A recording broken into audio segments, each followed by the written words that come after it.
La paz del Señor sea contigo. Soy el pastor Pedro Montoya. Audio de refuerzo para la lección número 3. Perseveraban estos unánimes en oración y en ruego. En esta enseñanza hemos comenzado a ver que para ser bautizado con el Espíritu Santo es necesario cumplir con ciertas condiciones. Si bien es cierto, la palabra nos declara que el bautismo con el Espíritu Santo es una dádiva de parte de Dios. Con estas palabras, lo que se está destacando es que Dios lo da, no por mérito alguno que el hombre haya hecho, no por mérito alguno que la mujer haya hecho. Porque tenemos que tener claro de que la gracia es por fe en Jesús, no por obras, para que nadie se gloríe. Si bien es cierto todo esto, es también cierto que Dios no entrega el Espíritu Santo a cualquiera, aún así haya hecho una confesión de fe. Y esto es bien importante poderlo entender. No es la condición o no es el requisito haber aceptado a Jesús como Señor, como Salvador, como para optar por el Espíritu Santo. No es el requisito. Así es que es conveniente, necesario más bien, que nosotros podamos entender que el bautismo con el Espíritu Santo es una dádiva, es un don de Dios. No hay mérito alguno como para que el hombre pueda recibir, optar, ser digno para recibir la supereminente grandeza del poder de Dios, como Pablo lo dice en su capítulo 1 de su epístola a los Efesios. Es necesario, a pesar de ello, entender que las Sagradas Escrituras establecen condiciones. Y ese es el caso de la lección que estudiamos el sábado pasado. Ese es el caso de mostrarnos que hay condiciones. Y lo que quiero destacar en este momento es por qué razón no destacamos la oración y el ruego, porque leamos de nuevo el versículo 14 del capítulo 1. Dice, estos perseveraban unánimes en oración y en ruego.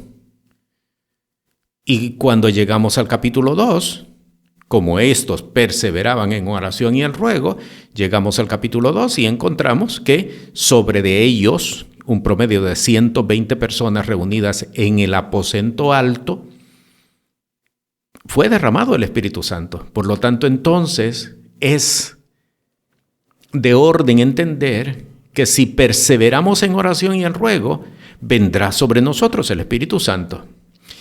Y es así como se ha interpretado precisamente este texto. Por eso, en algunas iglesias que han buscado una renovación espiritual, han comenzado precisamente con esto, levantar oración, campañas de oración, levantar grupos de intercesión, que dicho sea de paso, eso es lo que significa ruego.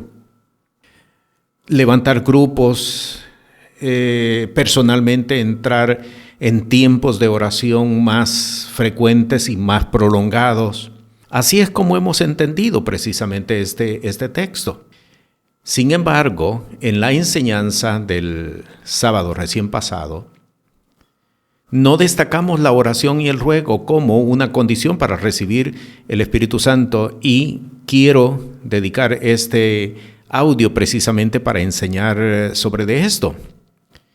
¿Por qué no lo enseñamos? Podríamos encontrar muchos textos en las Sagradas Escrituras donde se destaca la oración precisamente como una característica de vida de fe, como una característica de vida piadosa y devota. Por ejemplo, Mateo capítulo 21, versículo 13, el Señor hablando dice, mi casa, casa de oración será llamada, haciendo referencia a la palabra del profeta Jeremías. En Lucas capítulo 2, versículo 37, se destaca el caso de Ana, la profetisa, mujer que vio a Jesús cuando fue presentado en el templo, dice que no se apartaba del templo sirviendo de noche y de día con ayunos y oraciones. En Lucas, inclusive capítulo 5, versículos 15 y 16, haciendo una referencia a la vida de Jesús, se destaca pero tanto más se extendía su fama y se juntaban mucha gente a oír y ser sanada de sus enfermedades, más él se apartaba a los desiertos y oraba. El apóstol Pablo, de igual manera, en su primera epístola, capítulo 5, versículo 17, a los tesalonicenses dice, orad sin cesar. Y hay otros textos, no solamente en el Nuevo, en el Antiguo Testamento, donde se destaca la oración. La pregunta es, ¿por qué entonces, si hay suficiente evidencia como para decir que la oración y el ruego, oración e intercesión, son parte de la vida piadosa, por qué no se destaca como una condición? Y le voy a explicar.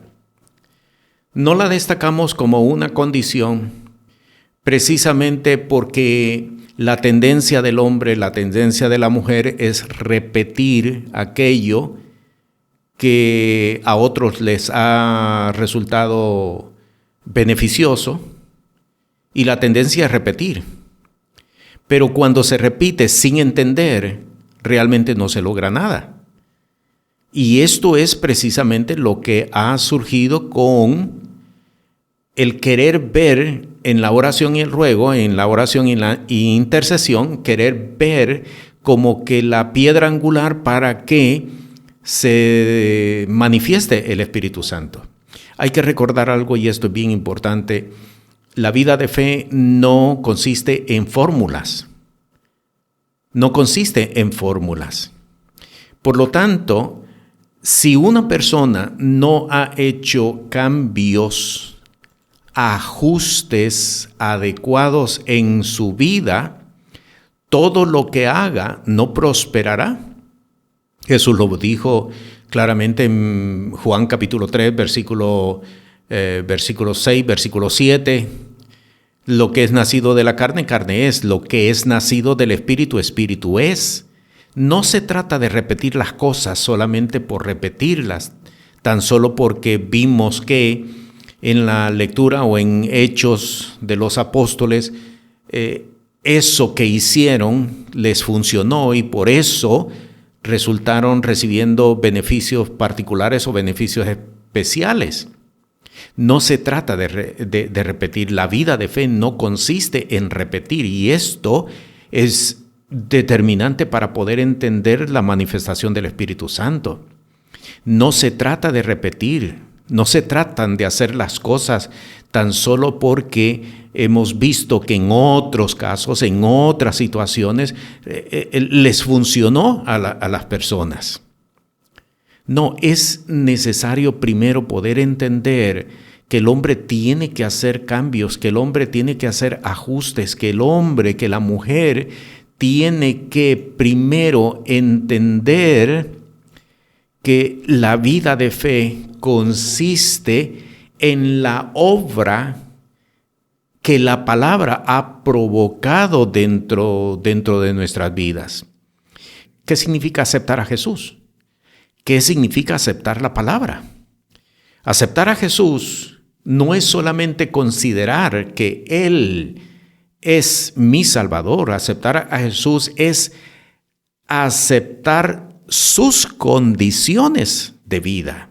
Esto es lo que nos ha faltado a muchas personas, porque han creído que la vida de fe es casi como un acto de fórmulas. Ya acepté a Jesús y como ya lo acepté, hice inclusive una oración de fe, lo logré, lo alcancé. No se trata de esto. La vida de fe no consiste en esto. La vida de fe consiste en entender que yo me estoy sujetando a sus condiciones. Esta es la parte determinante de la vida de fe en Cristo Jesús. Aceptar a Jesús es aceptar todas sus condiciones. Quiero darle una referencia al joven rico cuando se acercó a Jesús, le dijo, Todo esto he hecho desde mi juventud. ¿Qué más me falta? Y Jesús le dijo, bueno, si quieres ser perfecto, y aquí está la clave, si quieres ser perfecto, en otras palabras, si quieres entrar en el reino de Dios, nacer del agua y del Espíritu, ve, vende lo que tienes y dalo a los pobres. Conocemos el relato, el joven se fue triste, no aceptó las condiciones de Jesús. ¿Entiende lo que significa aceptar a Jesús? Es aceptar sus condiciones. Pero el problema que tenemos muchos hombres de Dios, el problema que tenemos muchas mujeres de Dios, es que aceptamos las cosas que nos convienen, pero muchas otras las dejamos, las hacemos a un lado. Y en algunos casos hay quienes inclusive resultan diciendo, no, eso era para otro tiempo, no, eso era para otra generación. A nosotros realmente lo que importa es la intención del corazón. Y hemos interpretado textos arbitrariamente, textos en otras escrituras, donde decimos inclusive, no, el Señor lo que mira es nuestro corazón. No es tanto lo que haces, no es tanto lo externo, mira el corazón. Y Él sabe que tú tienes la intención, Él sabe que tú tienes la buena disposición, Él sabe, y ya usted sabe las muchas cosas que resultamos diciendo.